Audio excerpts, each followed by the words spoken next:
బట్టి ఒకసారి దేవాది దేవునికి కృతజ్ఞతాస్తుతులు చెల్లిద్దాం హృదయపూర్వకంగా. హల్లెలూయా హల్లెలూయా హల్లెలూయా. అంటే మన దేవుడు నమ్మదగిన దేవుడండి. ఈ మామూలు సాక్ష్యాలు కాదు, సజీవమైన సాక్ష్యాలు, అలాగే గొప్ప కార్యాలు జరిగిన సాక్ష్యాలు. ఈ చిన్న సహవాసము ద్వారా ప్రభువైన యేసుక్రీస్తు వారు ఎన్నెన్నో గొప్ప గొప్ప కార్యాలు చేస్తున్నారు. విశ్వసించి విశ్వాసంతో అడిగిన ప్రతి వారికి దేవుడు విడిచిపెట్టకుండా ప్రతి వారిని కూడా దేవుడు ఎంతో మహోన్నతమైన కార్యాలు చేస్తూ వస్తున్నారు. ఆయన నమ్మదగిన దేవుడు. ఆయన అడిగితే ప్రతిదీ అనుగ్రహించే దేవుడు. గడిచిన ఆదివారం ఆరాధనలో మనం దేవుడిని అడుగుతాం, కాపాడు ప్రభువా, నన్ను సజీవంగా ఉంచు ప్రభువా, అందరినీ కాపాడు ప్రభువా అని మనం ఆరాధన చేస్తూ వస్తాం.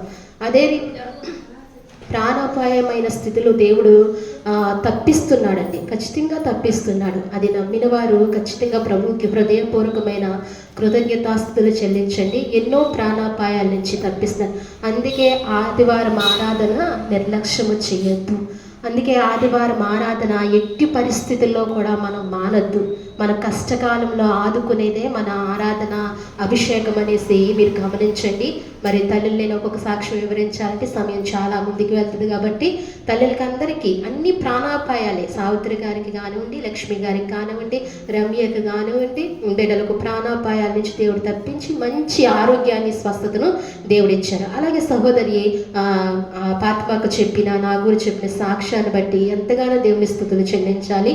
అది అసాధ్యమైన విషయం దేవుడు సాధ్యపరిచి పై అధికారులతో ఆ బ్యాంకులో మాట్లాడి దేవుడు ఎంతగానో గొప్ప కార్యం చేశారు. మన సంఘంలో, మన సంఘ సహవాసంలో బిడ్డ మొదటిగా ఇల్లు కొనుక్కోవడానికి ఎంతగానో దేవుడు కృప చూపించాడు. అలాగే మన అందరికీ కూడా ఇల్లులు ఇచ్చును గాక. అలాగే ముఖ్యంగా మనకు మందిరం ఇచ్చును గాక. ఇంకొక విషయం అండి, దేవునికి చెప్పాలి. అలాగే ఈరోజు ఆదివారం ఆరాధన జరగటానికి చాలా కంగారు పడ్డాము, ఎక్కడ జరుగుతుందా అని ఆలోచన. ఎందుకంటే ప్రభు కార్యము నిర్లక్ష్యముగా చేయకూడదు, అశ్రద్ధగా చేయకూడదు. పక్కన టెన్షన్, ఎంత టెన్షన్ ఉంటుందంటే చాలా టెన్షన్ ఉంటుంది. అక్కడేమో పని జరుగుతుంది, అయినా ఆ మంత్రం వానరు టీచర్ సార్ గారు చాలా ప్రేమించి మనకి చాలా ప్రేమగా మనల్ని ఆరాధన చేసుకోవడానికి ఆ స్థలం ఇచ్చి మనకి ఎంత అనుకూలతనిచ్చారో ఆయనకి ఎంతైనా వందనాలు చెల్లించవచ్చు. అలాగనే మరి పనులు జరుగుతున్నాయి, ఎక్కడ పెట్టాలి అని అనుకున్నప్పుడు తల్లి అత్తయ్య, అలాగే అత్తయ్య సావిత్రమ్మ గారు తల్లిద్దరూ ఆలోచించారంట. ఆలోచిస్తే ఒకసారి వెళ్ళి అడగండి అని చెప్పగానే తల్లి వచ్చి ఇక్కడ అడగటం, అలాగే బిడ్డ కుమార్తెని అడగటం, ఈ కుమార్తె రేణుక కదమ్మా, రేణుక అడగటం, రేణుక వెళ్ళి వాంటర్ని అడగటం, వాంటర్ గారు తేజ గారిని అడగటం, ఆయన ఒప్పుకోవడం జరిగిందండి. మరి ఇక్కడ ఈ రీతిగా ఈ వారము ఆరాధన జరగటానికి దేవుడు మహోన్నతమైన కృప చూపించి వీళ్ళందరి ద్వారా దేవుడి కార్యం చేశారు. దీనికి సహకరించిన బిడ్డలందరూ, అలాగే ఈ స్థలం ఇచ్చిన ఈ వాంటర్కి కూడా దీనికి సహకారంగా చేసి మొదటగా ప్రయత్నించిన తల్లి గారికి అందరికీ కూడా దేవుడు నిండుగా దీవించి ఆశీర్వదించును గాక. అలాగే మనం రాకముందు ఎన్ని సిద్ధపరిచిన బిడ్డలు, మరి దేవుని దాసులు యవన బిడ్డలు కూడా చక్కగా ఈ స్థలాన్ని సిద్ధపరుస్తూ వచ్చారు. అందుని బట్టి దేవుడు వారిని దీవించి ఆశీర్వదించును గాక. అలాగే కిందటి వారం మందిరాలు, కిందట పై వారం అండి మందిరం ఖాళీ చేయటానికి బిడ్డలు సహకరించారు. అప్పటికప్పుడు ఖాళీ చేయమంటే ఎవరున్నారంటే చంద్రమ్మ గారు, హారిక బిడ్డలు ఉన్నారు. గమ్మున త్వరితంగా ఎవరి బిడ్డలు వీళ్ళిద్దరూ కూడా మందిరాన్ని ఆ సామాన్లన్నీ తీసి తల్లి సావిత్రి గారు షట్టు ఇచ్చారండి. ఆ సామాన్లకు బలిపేయటానికి ఆ తల్లిని కూడా నిండారుగా దేవుడు దీవించి ఆశీర్వదించిన గాక. దానికి సహకరించిన బిడ్డలందరినీ కూడా దేవుడు ఆశీర్వదించిన గాక. ఇలాగా పరిచర్య నిమిత్తము మీరు ఎంతైతే దేవునికి పరిచర్యకి సహకారులుగా ఉంటారో దేవుడు మిమ్మల్ని ఖచ్చితంగా దీవించి ఆశీర్వదిస్తారు. పరిచర్యకండి వెన్నుముక్కల్లా అవ్వాలి. ఎలా అవ్వాలండి? వెన్నుపూస విరిగిపోతే మనం నడవగలుగుతామా? వెన్నుపూస అరిగిన వాళ్ళకి తెలుస్తుంది, ఇక్కడ ఉన్నారు చాలామంది వెన్నుపూస అరిగి వాళ్ళు ఇబ్బంది పడ్డారు కదా. వెన్నుపూసలాగా ఉండాలి. దేనికంటండి? పరిచర్యకు. ఇక్కడున్న ప్రతి వారు కూడా వెన్నుముక్కలా ఉండాలంటండి పరిచర్యకు. ఏ ఆపదొచ్చినా సంఘానికి ఏదొచ్చినా నేనున్నాను అని కాపాడేవారుగా ఉండాలి, సహకరించాలి. నా వల్ల ఏమవుతుంది, నేనేం చేస్తాను, కనీసం మాట సాయం కూడా చేయాలండి. ప్రభు మిమ్మల్ని ఎంతగానో దీవిస్తాడండి. నాకెందుకులే అని పట్టించుకోకుండా ఉండకూడదు. ఎందుకంటే సంఘంలో ఎన్నో అవసరతలు, ఇలాంటి మలుపులు ఎన్నో తిరుగుతూ ఉంటాయి. అందుకని దేవుడు, కానీ ఎవరు విడిచిపెట్టినా దేవుడు విడిచిపెట్టడు, కానీ దేవుడు సహాయం మీరు మనం కూడా దీవించబడాలి, మనం కూడా ఆశీర్వదింపబడాలంటే సహవాసానికి సహకారులుగా ఉండాలండి. చాలా సహకారులుగా ఉండాలి. ప్రార్థన సహకారం చేయాలి, పరిచర్య సహకారం చేయాలి, వెన్నుముక్కల్లా నిలబడాలండి. అలా నిలబడినప్పుడు సంఘం అభివృద్ధికి వస్తుంది. అలాగే మనకు కూడా త్వరలో ఇలా మలుపులు తిప్పుతున్నాడంటే ప్రభు త్వరలో ఏం చేస్తాడండి, మందిరం ఇవ్వబోతున్నాడు. దేవునికి మహిమ కలుగును గాక. వాక్యం ధ్యానిద్దామండి. వాక్య సమయంలోనికి ప్రభు మనతో మాట్లాడే సమయము. దేవ నాతో మాట్లాడని ఒక నిమిషం ప్రభుని అడుగుదాము. మనం కీర్తనా గ్రంథంలోంచి ఒక మాట చూద్దాం. చూడండి, కీర్తనా గ్రంథము 147వ కీర్తన. నేను కూడా ఈరోజు చాలా బలహీనంగా ఉన్నాను. ప్రభు నన్ను బలపరిచి మాట్లాడినట్లుగా మీ ప్రార్థనలు జ్ఞాపకం చేసుకోండి. 147వ కీర్తన 9వ అధ్యాయము చదవండి. పశువులకును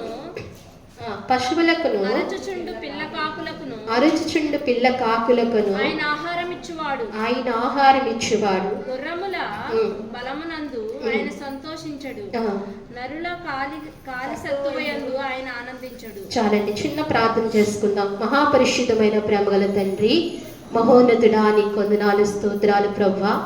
ఈ సమయం మీది నాయన, ఇక్కడ చేరి వచ్చిన మేము నీ వారము ప్రభువా. ఇంతవరకు నీ ఆత్మకార్యాలు జరుగుతూ వచ్చినవి ప్రభువా, అందుకు మీ కొందనాలు స్తోత్రాలు. చదవబడని లేఖన భాగాన్ని విరిచి మాకు వడ్డించండి. మీరు నాతో మాతో సూటిగా మాట్లాడండి. నీ మాటల్లో శక్తి ఉందయ్యా, నీవే మాట్లాడండి ప్రభువా. అయ్యా, నువ్వు మాట్లాడకపోతే ప్రయోజనం లేదయ్యా, నువ్వు మాట్లాడండి అయ్యా. ఇదిగో మరి నన్ను సంపూర్ణంగా నీ సిలువ చాటున మరుగుపరుచుకోండి. కొలత లేని ఆత్మతో మీరు నన్ను నింపి తండ్రి, నీ మాటలు వెల్లడి చేయండి ప్రభువా. నీ మాటలు వెల్లడి అవుటతోడనే వెలుగు కలిగినని నీ లేఖనము సెలవిస్తుంది ప్రభువా. నీ చిత్త ప్రకారముగా, నీ ఉద్దేశ ప్రకారముగా నీవు ఇక్కడ బిడ్డలతో మాట్లాడాలి అనుకున్నది మాట్లాడమని, మమ్మల్ని అందరినీ బలపరిచి నీ మందిర దీవెన ఈ ఆదివారం ఆశీర్వాదం మాకు అనుగ్రహించి నడిపించమని స్తుతించి ప్రార్థించి ప్రభువైన యేసుక్రీస్తు నామములో అడిగి వేడుకుంటున్నాము తండ్రి. ఇక్కడ యెహోవాకు మొరపెట్టగా అంశం ఏంటండి? యెహోవాకు మొరపెట్టగా. చదవబడిన వాక్య భాగం ఏమైనదంటేనండి, పశువులకును అరుచుచుండు పిల్ల కాకులకును ఆయన ఆహారం ఇచ్చేవాడు. దేవునికి మహిమ కలుగును గాక. వాక్యము పట్ల మనసు కలిగి శ్రద్ధ కలిగి వినాలని మనవి చేస్తున్నాం. ఇక్కడ దేవుడు అంటున్నాడు, ఏమంటున్నాడంటే, పశువులకును అరుచు పిల్లల కాకులకును ఆహారం ఇచ్చేవాడు ఆయనే. ఎవరంటండి? ఈ విషయం అందరికీ తెలిసింది. క్రైస్తవులమైన మనము చిన్ననాటి నుండి ఈ మాటలు వింటున్న వారివి. అరుచు పిల్లలకు, కాకులకును, పశువులకును ఆహారం ఎవరిచ్చేవాడండి? అట్లకే కాదు, మానవ జాతికి ప్రతి జీవికి ఆహారం ఇచ్చేవాడు ఎవరండి? ఆయనే ఆహారం. ఈనాడు మనం 3 పూట్ల తినగలుగుతున్నామంటే మన బలము కాదు, లేకపోతే మన పనితనము కాదు, మనకున్న ఆస్తి కాదు. గమనించాలి, మనకున్న ఆస్తి కాదు. మనకి ఎంతో డబ్బు ఉంటుంది, మనకి ఎంతో ఆస్తి ఉంటుంది, కొలత లేని డబ్బు ఉంటుంది, ఆహారం ఉంటుంది, ఇంటి నిండా ఆహారం ఉంటుంది. తినడానికి ఏముండదండి? తినడానికి ఏముండదు? ఆరోగ్యం ఉండదు కదా. కానీ ప్రతి జీవిని పోషింపచేయవాడు మన ప్రభువైన యేసుక్రీస్తు వారే. ఇక్కడ అంటున్నాడు, పశువులకు, అరుచుపిల్ల కాకులకు. అంటే ఉదయాన్నే పక్షులు ఏం చేస్తున్నాయంటండి? దేవుణ్ణి స్తుతిస్తున్నాయంట. ఏం చేస్తున్నాయండి? దేవుని స్తుతి. ఉదయకాలమే అవి లేచి ఏమంటున్నాయంటే, దేవా మాకు ఆహారమును సమకూర్చు ప్రభువా, నీకు వందనాలు ప్రభువా అని వాటిలో భాషలతో దేవుని ఏం చేస్తాయంటే స్తుతిస్తున్నాయంట. అందుకే పక్షులకి ఏనాడు ఆహారం కొదవ లేకుండా దేవుడు ఏం చేస్తున్నాడండి? వాటిని పోషిస్తున్నాడు. ఈనాడు మనకు అనేకమైన కొదవలు లేదా అనేకమైన సమస్యలు కలిగి ఉన్నామంటే సరిగ్గా దేవుని ఏం చేయట్లేదు, మనం సరిగ్గా దేవుని స్తుతించట్లేదు. పక్షులు స్తుతించినట్లుగా కూడా మనం దేవుణ్ణి స్తుతించట్లేదు. అందుకే యెహోవాకు మొరపెట్టుడు అనే అంశంలో ఇక్కడ ఎవరు మొరపెడుతున్నారంటండి? పక్షులు మొరపెడుతున్నాయి, పశువులు మొరపెడుతున్నాయంట. ప్రతి జీవి ఏం చేస్తుందంటండి? మొరపెడుతుంది. కానీ ఏ జీవి మొరపెట్టినా ఆయన మానవుడి ఆరాధన ఆయనకి ఇష్టం. ఏంటండి? అనేకమైన ఆహారం ఉంటుంది కదా, మనకు అనేకమైన ఆహారాలు ఉన్నాయి. ఒక్కొక్కరికి ఒక్కొక్క ఆహారము ఇష్టపడతారు కదా, ఆ ఇష్టపడిన దాన్ని ఎక్కువగా తింటారు చేస్తాం కదా. అలాగే దేవునికి అనేకమైన జీవులు స్తుతి ఉండగా, పరలోకములో నిత్యము దేవదూతలు దేవుని స్తుతింపబడుతుండగా కూడా అందరూ స్తుతిస్తున్నా, నిత్యము పరలోకుల దేవదూతలు నిత్యము స్తుతిస్తున్నా, ప్రతి జీవి దేవుని స్తుతిస్తున్నా ఆయన ఎవరి కొరకు ఎదురు చూస్తున్నారో తెలుసండి? మానవుడు ఆరాధన కొరకు ఆయన ఎదురు చూస్తున్నాడు. మానవుడు స్తుతి కొరకు ఆయన ఎదురు చూస్తున్నాడు. మానవుడు స్తుతియాగములు ఆయనకి ఇష్టం అంటండి. ఏంటండి? మానవుడు స్తుతియాగములు ఆయనకు ఇష్టం అంట. అందుకే ఇక్కడ యెహోవాకు మొరపెట్టిన ప్రతి వారికి ఆయన ఎక్కడున్నారండి? ప్రతి వారికి ఆయన సమీపంగా ఉన్నారు. మొరపెట్టిన ప్రతి వారికి ఆయన సమీపంగా ఉన్నారని మనకి ఎప్పుడు తెలుస్తుందంటే, మన కష్టము దాటుకున్న తర్వాత తెలుస్తుంది. ఎప్పుడు తెలుస్తుందండి? మన కష్టమును దాటుకున్న తర్వాత. మనం కష్టంలో ఉండగా ఆయన ఉన్నారని మనకు తెలియదు. అప్పుడు మనం ఏమనుకుంటామంటే, ఆయన నన్ను విడిచిపెట్టారని. లేదు, నిన్ను అసలు విడిచిపెట్టరు ఆయన. నువ్వు అడగకుండానే ఆయన ప్రాణముని ఇచ్చిన ఆయన, నువ్వెంత కాంతో కొంత ఆరాధన చేస్తున్నప్పుడు ప్రభు నా ప్రభు అంటున్నప్పుడు నిన్నెందుకు విడిచిపెడతాడు ఆయన? నువ్వెంత నమ్మదగిన దానువు, అంత నమ్మదగిన వాడువు కాకపోయినా ప్రభువుని అంగీకరించావు కాబట్టి నిన్నెందుకు విడిచిపెడతాడు ఆయన? విడిచిపెట్టడు. నీ కష్టాలు వచ్చిన కష్టంలో ఏం చేస్తారండి? దేవుడు తప్పిస్తాడండి. ఉదయకాలం ఈ లేఖన భాగాన్ని నేను ధ్యానిస్తున్నప్పుడు దేవుడు నాకు అనేకమైన విషయాలు నా మదిలో పెట్టాడు. నిజంగా మదిలో పెట్టిన తర్వాత ఇక్కడికి వచ్చిన తర్వాత బిడ్డల సాక్ష్యాలు వింటున్నప్పుడు, దేవా నువ్వు ఎంత మహోన్నతుడివయ్యా. నిజమే కదా, ఏమైందండి? బాత్రూంలో పేలిపోయింది. ఏంటి ఆ ప్రమాదం? ఏంటి అసలు? ఎవరు కాపాడగలుగుతారు? చుట్టూ కొన్ని సెక్యూరిటీ ఉన్నా కాపాడగలుగుతుందండి? ఆ ప్రమాదం నుంచి ఎవరూ కాపాడరు. ఆయన బిడ్డలను ఆయన ఏం చేస్తారండి? కాపాడుతాడండి. మరి ఫ్యాన్ సహోదరి మీద పడకుండా దేవుడు ఏం చేస్తాడు? ఆయన బిడ్డల్ని ఏం చేస్తాడు? ఆయన కాపాడుకుంటాడు. ఆయన ప్రతి క్షణము కాపాడుకుంటూ ఉన్నాడు. అందుకే ఇశ్రాయేలు కాపాడువాడు కొనకడు నిద్రపోడు. అబ్బా, కొనకడు నిద్ర. అలాంటి దేవుడు మనల్ని కాపాడుతున్నాడు. ఎంతగా ఆయన్ని ఆరాధించాలండి, ఎంతగా ఆయన్ని స్తుతించాలి, ఎంత నమ్మకంగా ఆయన్ని ఆరాధించాలి. ఇశ్రాయేలు కాపాడువాడు కొనకడు నిద్ర. నీ పాదములకు రాయి తగలకుండా ఆయన నిన్ను ఏం చేస్తున్నాడంటండి? ఎత్తు పట్టుకుని కాపాడుతున్నాడు. దేవుడు ఎంత గొప్ప దేవుడు అండి. మనం అనుకుంటాం, ప్రయాణిస్తున్నాము, సమస్యల మీద ప్రయాణిస్తున్నాము, అప్పుడు అనుకుంటాం ఎవరూ లేరే, నన్ను అందరూ విడిచిపెట్టారు, నాకు సహాయం చేసేవాళ్ళు ఎవరూ లేరు అనుకుంటాం. లేదు, నీకు పూర్తి సహాయం చేసేవాడు ఆయన ఉన్నాడు. కానీ అంటున్నాడు మొరపెట్టమంటున్నాడు. ఏం చేయమంటున్నాడండి?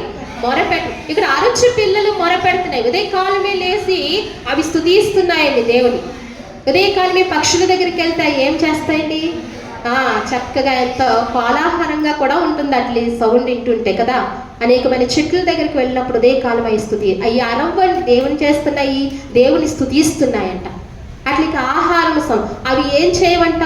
విత్తవు కోయవు. పక్షులు ఏం చేయవండి? విత్తవు కోయవు. మనం ఏం చేయాలి? పురుషులు కష్టపడాలి, మనం ఏం చేయాలి? వండాలి. అప్పుడే ఆహారం తయారవుతుంది. అట్లకి మనకి ఎంత తేడా చూడండి. అందుకే దేవుడు అంటున్నాడు, దేవుడు అందుకే అవి నమ్మకంగా ప్రతి దినము మొరపెట్టిన అట్లకి ఆయుష్నంత వరకు ప్రతి దినము మొరపెడతాయి. ఏ దినము మానకుండా మొరపెడతాయండి. నేను ఎంత అపనమ్మకస్తులమో తెలుసా అండి? కొంచెం దగ్గు వస్తే దేవుని స్తుతించలేను, కొంచెం రంపగా ఉంటే దేవుని స్తుతించలేను, అయితే కొంచెం కష్టం వస్తే దేవుని స్తుతి, బంధువులు వస్తే దేవుని స్తుతించలేం. దేవుడి కంటే అందరూ ఎక్కువే, అన్నీ ఎక్కువే మనకు. అందుకే అంత అపనమ్మకస్తులుగా జీవిస్తున్నాం కాబట్టి దేవుడు మన జీవితాల్లో కార్యం చేయడానికి వెనకాడుతున్నారు, ఆలస్యం చేస్తున్నారు. ఆయనకు చేతకు రాక కాదు, ఆయనకి సమస్తమును సాధ్యమే. ఏంటండి? ఆయనకు సమస్తము ఏదైనా చేయగలడు. ఆయన ఏదైనా చేయగలడు, తిరగ రాయగలడు. ఆయన శాసనాలను కూడా తిరగ రాయగలడు శక్తిమంతుడు. ఎస్తేరు గ్రంథంలో చదువుతున్నప్పుడు శాసనం ఏమైపోయిందండి? అమర్చబడినప్పుడు ఆ శాసనం ఎవరు మార్చడానికి వీలు లేదు. దేవుడు ప్రార్థన ద్వారా దాన్ని ఏమైంది? ఈ ప్రార్థన ద్వారా ఏదైనా మనం పొందుకోగలుగుతాం. అందుకే ఈ మెలకువను తెలుసుకోవాలి, దాన్ని బట్టి మనం నడవాలి. ఇక్కడ పక్షులన్నీ మొరపెడుతున్నాయి, అవి పోషింపబడుతున్నాయి. వాటికి ఆహారంలో ఏమీ కూడా ఎవరు సమకూర్చట్లేదు, అయినా దేవుడు పోషిస్తున్నాడు. ఎంత నమ్మదగిన దేవుడు. ముఖ్యంగా మనం చదివింది ఏంటంటే అవి ఏం చేస్తున్నాయి అంటే దేవుణ్ణి స్తుతిస్తున్నాయండి, దేవుణ్ణి అన్ని కొనియాడుతున్నాయి, దేవునికి మొరపెడుతున్నాయి. ఏం చేస్తున్నాయండి? దేవునికి మొరపెడుతున్నాయి. మొర అనేది నీ జీవితంలో ఒక భాగంగా ఉండాలి, ప్రాముఖ్యమైన భాగంగా ఉండాలి నీ జీవితంలో. ఎవరికి మొరపెట్టాలి? దేవునికి మొరపెట్టాలి.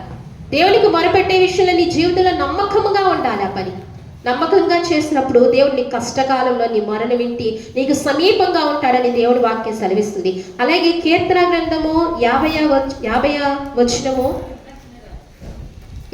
అధ్యాయము 15వ వచనం చూడండి. ఆపత్కాలంలో నీవు నన్ను గూర్చి మొరపెట్టము, నేను నిన్ను విడిపించేదను, నీవు నన్ను మహిమపరిచెదవు. చాలండి. ఇక్కడ అంటున్నాడు ఆపత్కాలంలో నీవు నన్ను గూర్చి మొరపెట్టము. ఎప్పుడు మొరపెట్టమంటున్నాడండి ఆయన?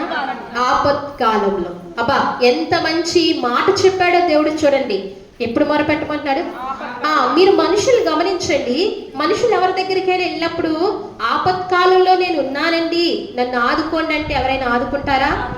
అస్సలు ఆ గుమ్మం కూడా ఏం చేయరు, ఎక్కనెవరు, వెళ్ళిపో అంటారు. ఏమంటారండి?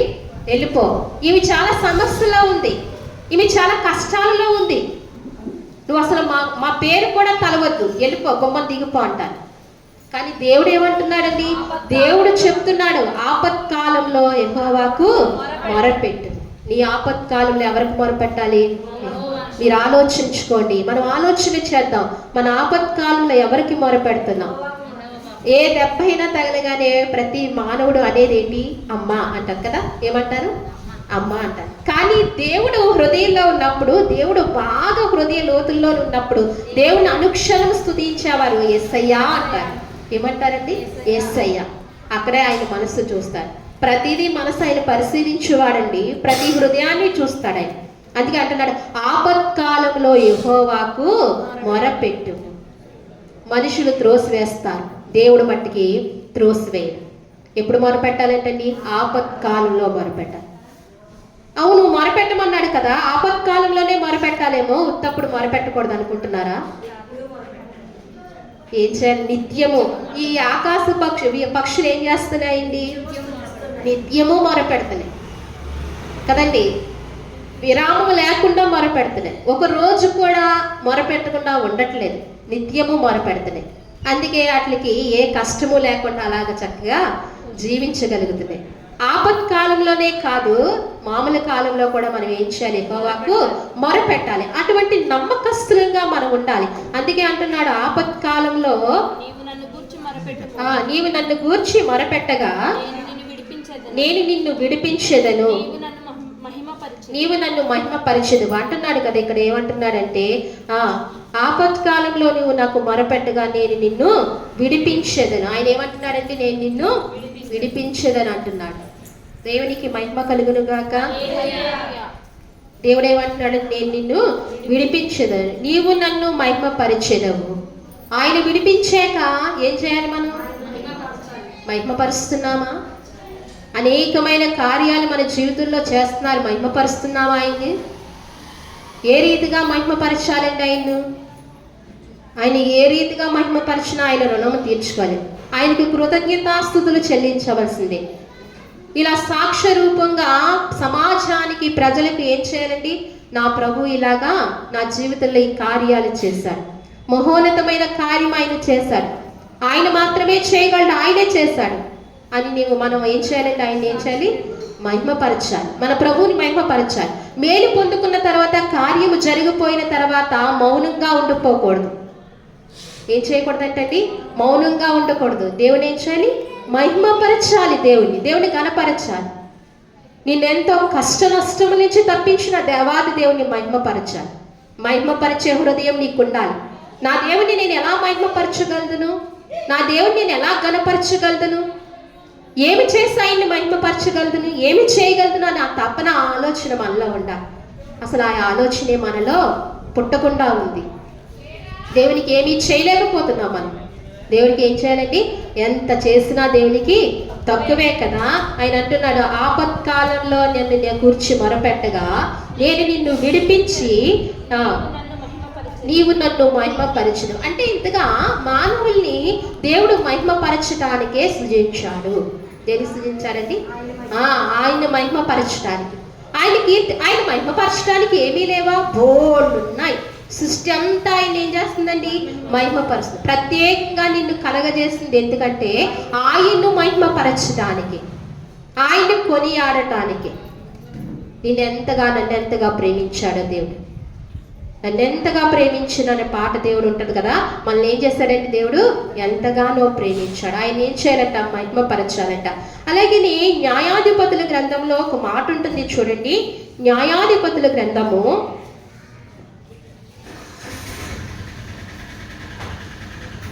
15వ అధ్యాయము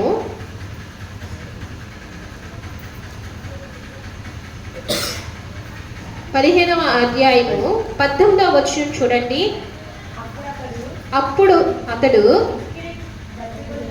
మిక్కిలి దప్పికున్నందున యెహోవాకు మొరపెట్టి, నీవు నీ సేవకుని చేతి వలన ఈ గొప్ప రక్షణ దయచేసిన తర్వాత నేనిప్పుడు దప్పిక చేతను చచ్చి సున్నతి పొందని వారి చేతిలోనికి పడవలినా అని వేడుకొనగా. చాలండి. ఇక్కడ ఒక భక్తుడు దేవుని మొరపెడుతున్నారు. ఎవరండి? ఒక భక్తుడా? సంసోను. ఎవరండి? సంసోను ఎవరికి మొరపెడుతున్నారండి? దేవునికి మొరపెడుతున్నారంట. సంసోను ఏ విషయంలో దేవునికి మొరపెట్టాడంటే, ఆయన ఏముకున్నాడంటే దప్పుకున్నాడంట. ఏమున్నాడండి? సంసోను దాహం వేస్తుందంట. ఏ సమయంలో సంసోనికి దాహం వేస్తుందంటే, ఫిలిష్తీయులని ఆ గాడిద దవడతోనండి 1000 మందిని చంపాడంటండి. ఎంతమందిని? గాడిద దవడతో 1000 మందిని చంపాడంట. ఎవరు? సంసోన్ అండి.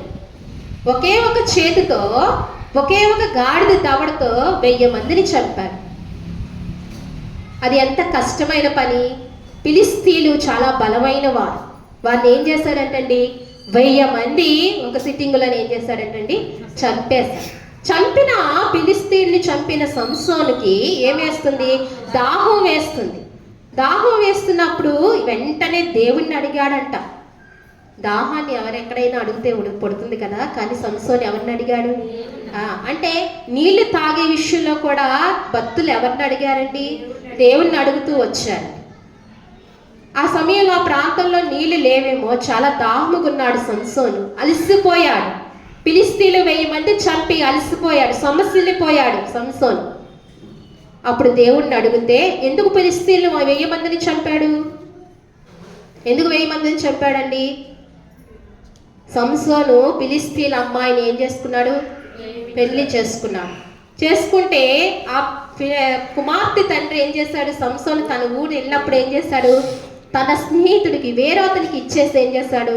పెళ్లి చేశాడు. ఆ వార్త విన్న సంసోనికి కోపం వచ్చింది. కోపము రగులుకున్నది. నా భార్యను తీసుకెళ్ళి వేరొకరికి ఇచ్చి చేస్తావా అని చెప్పి ఆ కోపం వచ్చింది. అప్పుడు ఫిలిష్తీయులు పంటను పాడు చేశాడు. ఎవరండి? సంసోన్. నక్కల్ని తీసుకొచ్చి నక్కల్ని 2 నక్కలకి కాకులకి ముడివేసి దానికి పైన గడ్డికి మంట పెట్టి ఎక్కడ పంపించాడండి? ఫిలిష్తీయులు పొలాల్లోనికి పంపించినప్పుడు ఆమె ఏంటండి? కోతకు వచ్చి పంటకు రెడీగా ఉన్న పంటను ఏం చేస్తున్నాయండి? కాలిపోయినప్పుడు ఎవరికి మరలా కోపం వచ్చింది? ఫిలిష్తీయులకు కోపం వచ్చింది. ఈ పని చేసింది ఎవరు అని ఆలోచించినప్పుడు పలానా అల్లుడు సంసోను ఈ పని చేసింది. ఎందుకు చేశాడు అంటే, తన కుమార్తెని తన స్నేహితునికి ఇచ్చి పెళ్లి చేశాడు. తన కోపము రగులుకుంది. ఇలా ఫిలిష్తీయుల పంటను పాడు చేశారు అని చెప్పి అనగానే వారు ఏం చేశారంటే, సంసోను భార్యను ఏం చేశారండి? ఫిలిష్తీయులు చంపేశారు. ఎందుకంటే అపరాధము చేశారు కదా అని వారు చంపేశారు. అదిగో మీరు చంపుతారా? నా మామను నా భార్యను మీరు చంపుతారని వారి మీద పగపెట్టి గాడిద దవడ తీసుకుని ఏం చేశాడండి? 1000 మందిని ఒకేసారి చంపేశారు. అప్పుడు అలసిపోయినప్పుడు చంపేసినప్పుడు ఫిలిష్తీయులకి యోధావారికి గొడవ యుద్ధం జరుగుతుంది. కానీ దేవుడు ఎప్పుడు ఇశ్రాయేలుకు విజయం ఇస్తూనే ఉంటాడు. ఇశ్రాయేలుకి ఏం చేస్తా అంటాడండి, అనేకమైన యుద్ధాలు వస్తూనే ఉంటాయి, విజయం జరుగుతూనే ఉంటుంది, శత్రువులు ఓడిపోతూనే ఉంటారు. దేవుని బిడ్డలమైన మనకు అనేకమైన కష్టాలు సమస్యలు వస్తూనే ఉంటాయి. కానీ ఎవరు నగ్గాలి? మనమే నగ్గాలి. శ్రమలు, వ్యాధులు, అపాయాలు, కష్టాలు యేసు నామములో అవి తొలగిపోతాయి. మన దేవుడు మనకు తోడుగా ఉన్నాడు. ఆనాడు ఇశ్రాయేలుకు తోడుగా ఉన్న దేవుడు ఈనాడు మనకు కూడా ఖచ్చితంగా తోడై ఉంటాడు. అందుకే ఫిలిష్తీయులు దండెత్తి వచ్చిన ఒకే చేతితో ఏం చేశాడండి, వారిని చంపాడు. ఆ సమయంలో ప్రభువుకి మొరపెడుతున్నాడు. ఇక్కడ అంటున్నాడు కదా, యెహోవాకు మొరపెట్టగా అంటున్నాడు కదా. వచనం చదువుతారా? 15-18లో మిక్కిలి దప్పుకున్నందున యెహోవాకు మొరపెట్టి నీవు నీ సేవకుడి చేతి వలన ఈ గొప్ప రక్షణ దయచేసిన తర్వాత నేను దప్పుకున్న చేతను సచ్చి సున్నతి పొందని వారి చేతిలోనికి పడదనా అంటున్నాడు. ఫిలిష్తీయ సంసోను అంటున్నాడు, నేను ఈ దప్పుకున్నుతున్నాను, ఈ దాహము చేత సున్నతి లేని ఫిలిష్తీయుల చేతిలో నేను చనిపోదునా? నీకెంత అవమానమయ్యా అని అడుగుతున్నాడు. ఎంత అధికారముగా, ఎంత అదార్థిగా అడుగుతున్నాడు చూడండి. దేవుణ్ణి అడిగే కొన్ని విధాలుగా ఉంటాయి. ఏ సమయంలో ఎలా అడగాలో దేవుణ్ణి అలా అడుగుతూ రావాలి. వినయ విధేయతలతో అడగాలి, అధికారముతో అడగాలి, స్వతంత్రంతో అడగాలి, భయభక్తులతో అడగాలి. ప్రభువుని ఇన్ని రకాలుగా అడుగుతూ రావాలి. ఏ రకమో రాదు మనకి. ప్రభుని ఏం చేయాలంటండి, ఇన్ని రకాలుగా అడుగుతూ రావాలి. ఇక్కడ సంసోను ఒక అధికారంగా, నేను వాళ్ళ చేతిలో సున్నతి లేని ఫిలిష్తీయుల చేతిలో నేను మరణించుదనా? దేవా నాకు సహాయం చేయవా, నాకు దాహం తీర్చవా, ఈ దాహము చేత నేను చచ్చిపోదనేమో అని మొరపెడుతున్నాడంట. మొరపెట్టగా దేవుడు ఏం చేశారంటండి, చీల్చాడంట. ఏం చేశారండి, ఒక గోతిని చీల్చాడంట. ఈనాడు నా సమస్యలను అలాగే చేర్చబోతున్నాడు. ఏం చేయాలండి, మనం చేర్చబోయే ముందు ఏం చేయాలి? మొరపెట్టాలి. పక్షులు ఏం చేస్తున్నాయి? మొరపెడుతున్నాయి. అరచి పిల్లలు మొరపెడుతున్నాయి, పశువులు మొరపెడుతున్నాయి, సమస్త జీవులు యెహోవాకు మొరపెడుతున్నాయి. నీవు నేనేం చేయాలండి, నమ్మకంగా యెహోవాకు మొరపెట్టాలి. నువ్వు మొరపెట్టగా దేవుడు ఏ సాయము చేయకుండా ఉండడు. నువ్వు మొరపెట్టాలి.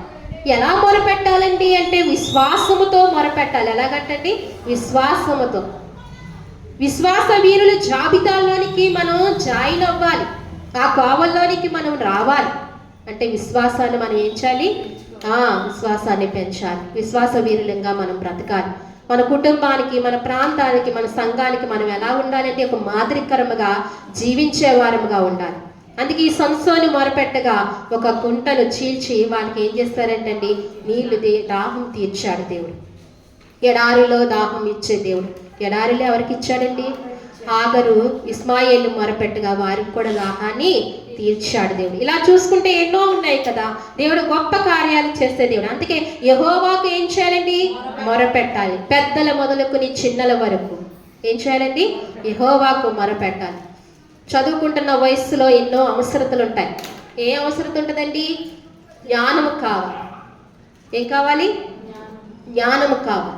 లెస్ అయిన జ్ఞానాన్ని ప్రభువా నాకు అనుగ్రహించని, నేను నీ చేతులకు అప్పచెప్పుకుంటున్నాను ప్రభువా, నన్ను నువ్వు బలపరచని యవన బిడ్డలైన వారు దేవుని చేతిలోనికి వెళ్ళాలి. యేసేపు ఎవరి చేతిలోకి వెళ్ళాడండి? దేవుని చేతిలో ఉన్నదాన్ని బట్టే యేసేపు ఏమయ్యాడు? అంచెలంచెలుగా ఆశీర్వదింపబడ్డాడు. అందుకే దేవుని చేతిలో ప్రతి ఒక్కరము కూడా దేవుని చేతిలో ఉండాలి. దేవుడు నిన్ను తన చిత్త ప్రకారంగా వాడుకోబోతాడు.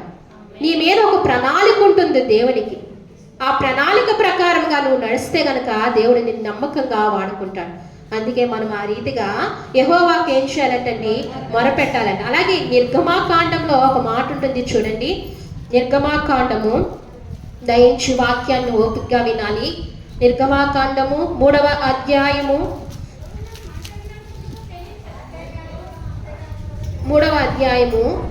7-8 వచనాలు చదవండి. మరియు యెహోవా ఇట్లనెను, నేను నేను ఐగుప్తులో ఉన్న నా ప్రజల బాధను నిశ్చయముగా చూచితిని. పనులలో తమ కష్టపెట్టు వారిని బట్టి వారు పెట్టిన మొర వింటిని. వారి దుఃఖములు నాకు తెలిసైనవి. కాబట్టి ఐగుప్తీయుల చేతిలో నుండి వారిని విడిపించుటకును ఆ దేశములో నుండి విశాలమైన మంచి దేశమునకును అనగా చాలండి. ఇక్కడ అంటున్నాడు, ఇక్కడ ఎవరు మొర వింటున్నాడంటే ఇశ్రాయేలు మొర వింటున్నాడండి. మరి యెహోవా ఇట్లనెను, నేను ఐగుప్తులో ఉన్న నా ప్రజల బాధను నిశ్చయముగా చూచితిని. అబ్బా, వాక్యము మనం చదువుతున్నాం. రాత్రికాల సమయంలో నేను చదువుతుంటే మరలా దేవుడు 3 ప్రత్యేకత నాకు దేవుడు అనుగ్రహించాడు. ఏమంటున్నాడంటే, మరియు యెహోవా నేను ఐగుప్తులో ఉన్న నా ప్రజల బాధను నిశ్చయముగా చూచితిని. మోషేని పిలిచాడు. నువ్వు ఎక్కడికి వెళ్ళమని చెప్పాడు? మోషే ఎక్కడున్నాడండి? మిద్యాను అరణ్యంలో ఉన్నాడు. ఆ అరణ్యంలో దేవుడు మాట్లాడుతున్నాడు. హోరేబు కొండ మీద మాట్లాడుతున్నాడు. నువ్వు ఎక్కడికి వెళ్ళాలి? ఐగుప్తుకి వెళ్ళాలి. ఎందుకు ప్రభువా అంటే, నేనెందుకు ప్రభువా అంటే, నువ్వు నా ప్రజలను విడిపించాలి అంటూ అక్కడ మాట్లాడుతున్నాడు. యెహోవా ఇట్లనని మోషేతో మాట్లాడుతున్నాడు. ఏమని మాట్లాడుతున్నాడంటే, నా ప్రజల బాధను నేను చూచితిని. ఏం చేశారంటండి? చూశారు. ఈనాడు నువ్వు బాధపడుతుంటే, నువ్వు కష్టపడుతుంటే, నువ్వు వ్యాధిలో ఉంటే చూచే దేవుడు మన దేవుడు. ఆయన చూస్తున్నాడు. మనమే కళ్ళు పెట్టుకుని మనమే విగ్రహం చేసి కళ్ళు పెట్టవలసిన అవసరం లేదు. మన దేవుడు ఎలాంటి దేవుడు అండి? చూచే దేవుడు. మన దేవుడు చూస్తున్నాడు. నీ బాధల్లో చూస్తున్నాడు, నీ కష్ట నష్టాలు చూస్తున్నాడు. ఆయన చూచి వదిలేసి వెళ్ళిపోయే దేవుడు కాదు సుమా. చూస్తే ఏముందండి? చాలా మంది అంటారు కదా, ఏమంటారు? బాధల్లో ఉన్న అయ్యో పాపం అంటే ఏముంది? ఏదైనా చెయ్యాలి కానీ అంటారు. అవసరత కలిగిన వారు అలా అంటారు. అవసరత లేని వారు ఏమంటారు? అయ్యో పాపం అని వెళ్ళిపోతుంటారు కదా. కానీ దేవుడు వెళ్ళిపోయే దేవుడు కాదు. నిన్ను దాటుకుని వెళ్ళిపోయే దేవుడు కాదు. కానీ ఒక భక్తుడు అడుగుతాడు, దావీదు కుమారుడా నన్ను కరుణింపుము, నన్ను దాటిపోకయ్యా. ఎప్పుడైనా అడిగారా? మీ కష్ట నష్టాల్లో ఎప్పుడైనా అడిగారా? ప్రభువా నన్ను దాటి వెళ్ళకయ్యా, నన్ను జ్ఞాపకం చేసుకోయ్యా. ఆనాడు ఇశ్రాయేలు మొరని విన్నావు కదా, ఈనాడు నా మొర వినయ్యా అని అడగాలి. దాటిపోయే దేవుడు కాదు. ఆయన ఏం చేస్తున్నాడంటండి? చూస్తున్నాడంట. బాధల్లో ఉన్న వారిని నిత్యముగా చూచే దేవుడు. నీ బాధల్లో నువ్వు నీ హృదయాన్ని విరిగి నలిగిన హృదయముగా మార్చుకోవాలి. ఎలా మార్చుకోవాలండి? విరిగి నలిగిన హృదయంగా మార్చుకోవాలి. ఆ హృదయమే ప్రభువుకి ఇష్టమైన హృదయం. ఎప్పుడైతే నువ్వు బాధలు పడుతున్నావో మూర్ఖంగా ప్రవర్తించకూడదు, కూరుడు అయిపోకూడదు. అప్పుడు ఏం చేయాలి? ఆ బాధల్లో నువ్వు విరగాలి, ఆ బాధల్లో నువ్వు నలగాలి. దేవుడు ఆజ్ఞ లేనిదే ఏది కూడా జరగదు. ఎండిపోయిన ఆకు కూడా రాలదంటండి దేవుని ఆజ్ఞ లేనిది. ఏదైనా మనకు వచ్చింది అంటే అది దేవుని ఆజ్ఞ ప్రకారంగానే మన జీవితంలో జరుగుతున్నాయి. అప్పుడు ఏం చేయాలంటే ఆ బాధల్లో మనం ఇరిగిపోవాలి, నలిగిపోవాలి. అప్పుడే నీ కష్ట నష్టాల్లోంచి నువ్వేమవుతావండి?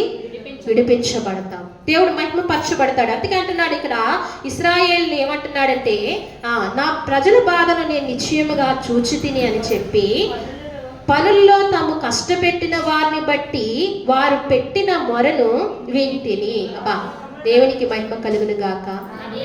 ఆయన మొదటగా ఏం చేస్తారండి? చూశారు. అలాగే ఐగుప్తీయులు వారు పెట్టిన బాధలు, పనుల్లో పెట్టిన బాధను బట్టి ఏం చేస్తున్నాడంటే ఆయన మొర పెడుతున్నారు. ఆయన ఏం చేస్తున్నాడు? ఆయన వింటున్నారు. రెండవదిగా ఏం చేస్తున్నాడు? ఆయన వింటున్నాడు. ఏం చేస్తున్నాడండి? వింటున్నాడు. అబ్బా, చెవులు మనం పెట్టక్కర్లా, పెద్ద పెద్ద చెవులు పెట్టక్కర్లా ఆయనకి. ఆయన ఎవరండి? వినే దేవుడు మన దేవుడు. మహిమ కలుగును గాక. పెద్ద చెవులు పెట్టుకుని అసలు దగ్గర ఏం చేయక్కర్లా, ఏమీ చేయక్కర్లా. పెద్ద పెద్ద కళ్ళు పెట్టి దేవుడు చూడాలని, దేవుడు వినాలని పెద్ద ముక్కు పెద్ద చెవులు పెట్టి మనం ఏమి చేయక్కర్లా. మన దేవుడు ఎవరండి? మన దేవునికి ఏమి లేదు, రూపము లేని దేవుడు ఆయన. ఏం లేదండి, రూపం. ఆత్మపూర్ణుడు ఆయన, ఆత్మావసుడై మనల్ని వింటున్నాడు. ఆయన మనల్ని ఏం చేస్తున్నాడండి? చూస్తున్నాడు. ఇక్కడ దేవుడు ఇశ్రాయేలుని ఏం చేస్తాడంటండి? వారిని ఏం చేస్తాడండి? వారిని చూచాడు. వారి మొరను, వారి బాధను ఏం చేస్తాడంటండి? విన్నాడంట. అలాగనే మూడవదిగా, వారి దుఃఖమును నాకు తెలిసై ఉన్నది. ఏంటంటండి? అబ్బా, ఆయన ఏం చేస్తున్నారంటండి? తెలుసుకుంటున్నారంట. మీ దుఃఖాన్ని ఏం చేస్తున్నారండి? తెలుసుకుంటున్నారు. దుఃఖము అన్ని వేళల్లో అందరికీ రాదు కదా. దుఃఖం ఒక్కొక్కరు ప్రజల్ని చూసి దుఃఖపడుతూ ఉంటారు, మరొకరు అంతరంగంలో వ్యక్తిగతంగా దుఃఖపడేవారు ఉంటారు కదండి. వ్యక్తిగతంగా వారి గదుల్లో కృంగిపోయి దుఃఖపడే ప్రజలు ఎంతో మంది ఉన్నారు, లేరంటారా? వారు ఎవరికీ చెప్పుకోలేరు వారి దుఃఖాన్ని, వారి కష్టాన్ని, వారి బాధను ఎవరికీ చెప్పుకోలేరు. ఒకవేళ అది చెప్పుకుంటే లోకమేమోనని వారిలో వారిలో కృంగిపోయి నలిగిపోయిన వారు అనేక మంది ఉన్నారు. అట్లని కూడా ఏం చేస్తున్నాడంటే ఆయన? తెలుసుకుంటున్నాడంటండి. ఏం చేస్తున్నాడంటే ఆయన? తెలుసుకుంటున్నాడబ్బా. మొదటగా ఆయన ఏం చేస్తున్నాడు? వింటున్నాడు, చూస్తున్నాడు. రెండవదిగా ఆయన ఏం చేస్తున్నాడు? వింటున్నాడు. మూడవదిగా నీ పరిస్థితిని ఏం చేస్తున్నాడు? తెలుసుకుంటున్నాడు. ఆయన తెలుసుకుంటున్నాడు. ఇంత గొప్ప పనులు ఎవరు చేస్తారండి? ఇంత నమ్మదగిన దేవుడు ఉన్నాడు. అన్నిటికీ సరిపోయే దేవుడు మన దేవుడు. ఏదైనా చేయగలిగిన దేవుడు మన దేవుడు. ఆయన విని చూసి తెలుసుకొని నీ పరిస్థితులను మారుస్తున్నాడు. అందుకే ఆయనకి ఏం చేయాలంటండి? ఆయనకి ఏం చేయాలండి? ఆయనకు మొరపెట్టాలి. ఆయనకు మొరపెట్టాలి. ఈ రోజు నుంచి మనము మన జీవితంలో బలంగా మొరపెట్టే అనుభవాలు మనం నేర్చుకోవాలి. ఆయనకి ఏం చేయాలంట? మొరపెట్టాలి. ఆయన ఎలా మొరపెట్టాలి? ఆకాశ పక్షులు ఎలా మొరపెడుతున్నాయండి? అరమరకు లేకుండా ఇవి మొరపెడుతున్నాయి, అసూయ లేకుండా మొరపెడుతున్నాయి కదండి. ఎలా మొరపెడుతున్నాయి? అట్లకి అసూయ లేకుండా, అహంకారం లేకుండా, బాధ ఏమీ లేకుండా అవి ఏం చేస్తున్నాయంటండి? మంచిగా అవి మొరపెడుతూ ఉంటున్నాయి. అలాగనే మానవులమైన మనం మంచి మనస్సాక్షి కలిగి దేవునికి మొరపెట్టాలి. ఎలా మొరపెట్టాలంటే ఇంకొక మాట చూపించి నేను వాక్యాన్ని ముగిస్తానండి. లూకా రాసిన సువార్త, సంసోను మొరపెట్టాడు, ఇశ్రాయేలు మొరపెట్టారు, కీర్తనాకారుల అరుచుపిల్ల కాకులు మొరపెట్టినవి, యెహోవాకు మొరపెట్టుడని నేను వాగ్దానం చేస్తున్న దేవుడు. లూకా రాసిన సువార్త గ్రంథంలో 18వ అధ్యాయము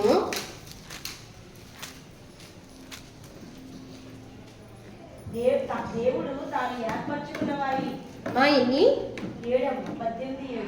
చదవండి. దేవుడు తాను ఏర్పరచుకున్న వారిని దివారాత్రులు తనను గూర్చి మొదలుపెట్టుచుండగా వారి న్యాయము తీర్చడా? ఆయన వారికి త్వరగా న్యాయము తీర్చును. చాలండి. ఇక్కడ అంటున్నాడు కదా, లూకా రాసిన సువార్తలు ఏమంటున్నారంటే, దేవుడు తను ఏర్పరచుకున్న వారి దివారాత్రులు తన్ను గూర్చి మొరపెట్టుచుండగా వారికి న్యాయము తీర్చడా? ప్రశ్నేశాడు దేవుడు. ఏమని?